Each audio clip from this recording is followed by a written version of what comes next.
Hey friends, today we are talking to the dynamic brother duo of Kevin and Dan Hageman, the creators of Star Trek Prodigy. Gentlemen, thank you very much for your time today. Oh, we are excited to be here. Thank you. Bunch of dads to getting together. Yes, a couple nerdy dads. We're going to talk about some today. I'm trying not to just focus on your backgrounds because there's a lot of cool stuff back there. But I got a lot of questions that I want to ask about the show. But for those that haven't seen it yet, can you give us a quick summary of what Star Trek Prodigy is? Well, without getting into the story, it's a Star Trek show that's for the kid in you, for kids and adults. It's an on-ramp into this very rich, big, expansive world of Star Trek that could feel a little intimidating. This is the perfect show to sit down with your child and you're going to love it all together. It's the first Star Trek that the bridge crew has never gone through Starfleet, and they don't know what they're doing, and they're holding on for their dear lives, but they're learning along the way. Yeah.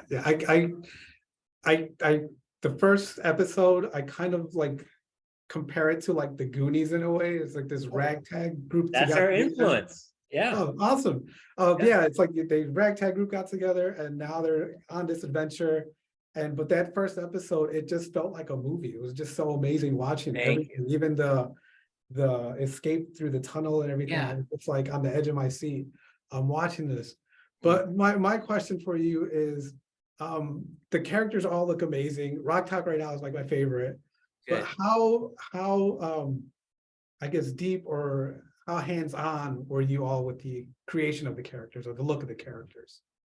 Well, we have an amazing team, led by Ben Ebon as our supervising director. And so the look of our show, it's because of him. He really elevated everything. He's a true artist.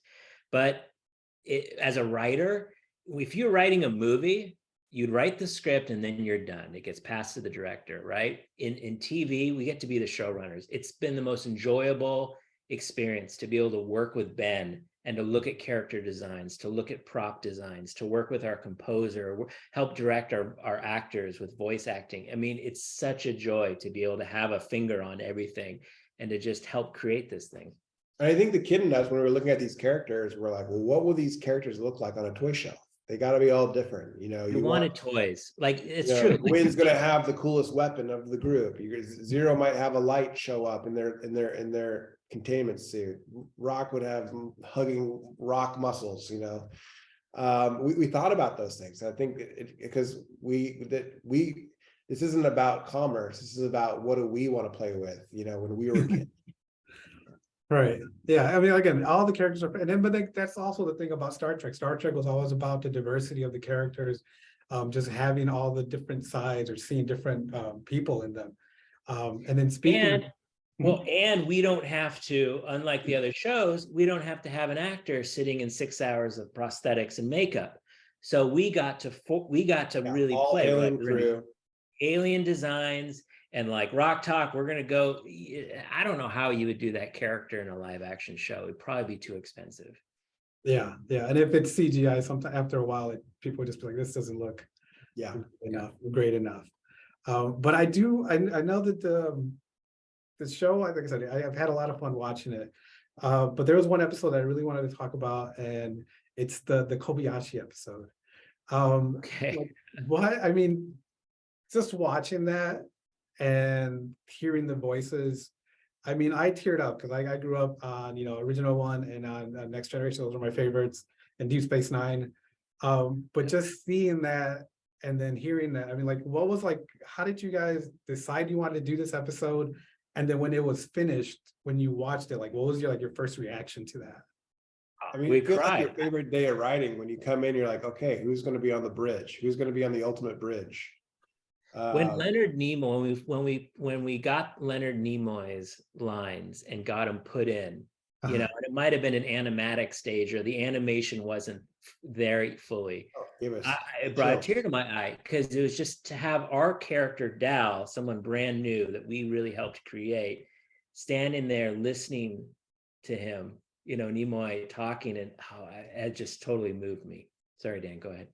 Yeah, and a lot of that was attributed to our writer Aaron Walke, and he is a massive Trek fan, and so He was a massive Renee fan, and it was what was a bit tragic was Renee was going to be on that bridge, and then Renee passed away, who played Odo.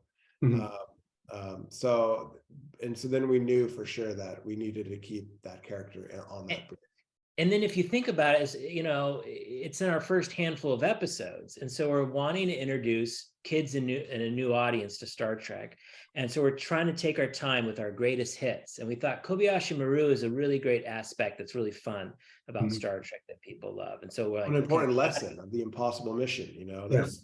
And also to introduce a holodeck to a brand, when most Trek fans, you just treat it as you've seen it a million times, right? A holodeck episode. This is like, no, look how cool what a holodeck is, right? Like, here's what it does. It's amazing, and let's enjoy it. And then there's a discussion of, do we get a sound alike for Leonard Nimoy? Do we get Ethan Peck for, what do we do for Spock? I mean, we're like, it has to be Leonard Nimoy. It has to be his voice. So we don't have a movie budget. We don't have the time what a movie could do. We're a TV show. So suddenly, like, we're getting the lines and they're not the cleanest, right? The audio and stuff. And it's like, well, do we go with this? Or, I'm like, let's go with it. Like, hopefully people will forgive us that it might not be the cleanest audio, but it is him. It's all of our actors. Yeah. Yeah. Because like when I saw them appear, and as soon as they started talking, I had to pause it. And like, I took a step back. I'm like, wait a minute. Was that? And then like we wound it a little and then played it again, and I was just like, oh my God. Like right now, like I feel like the tears coming up again because it was such a great episode. It's the promise of the show too. The first 5 episodes were very our crew focused. Janeway was the really only thing that felt very Star Trek. Very outside. Kobayashi was the first thing of like, guys, this is the same world. This is the same canon, And I think you see that more and more as you go through the show, that Kobayashi was the first kind of a amuse-bouche of like, hey guys, this is Trek.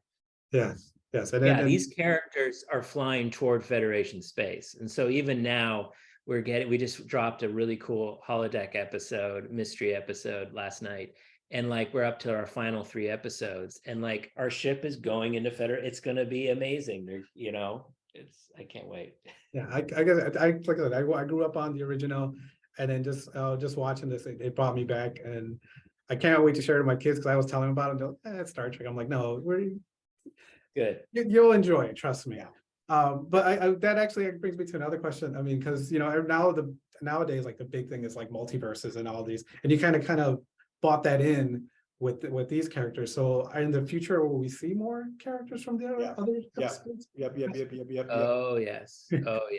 Yeah. You'll have more Kobayashi moments, and where your heart will be a flutter of who is on screen with our characters. Oh.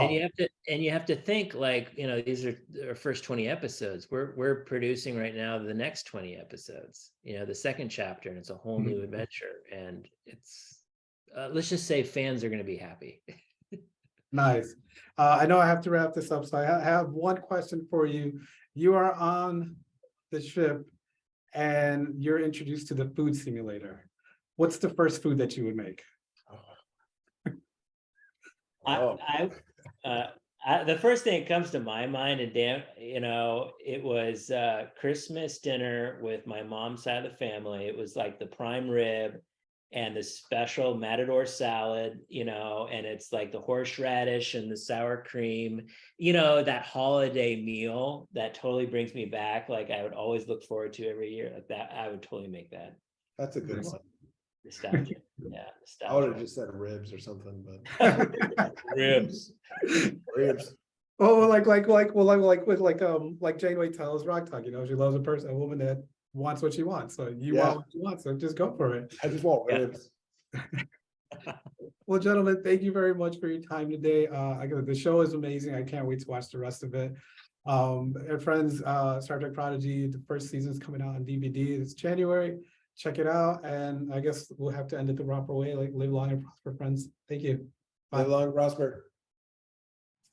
Thank you for watching. If you like what you watch, please subscribe to our channel. Hit the like button, share it with your friends, family, if you think they'll be interested in watching what we do, and check us out on our website. Again, thank you very much for watching.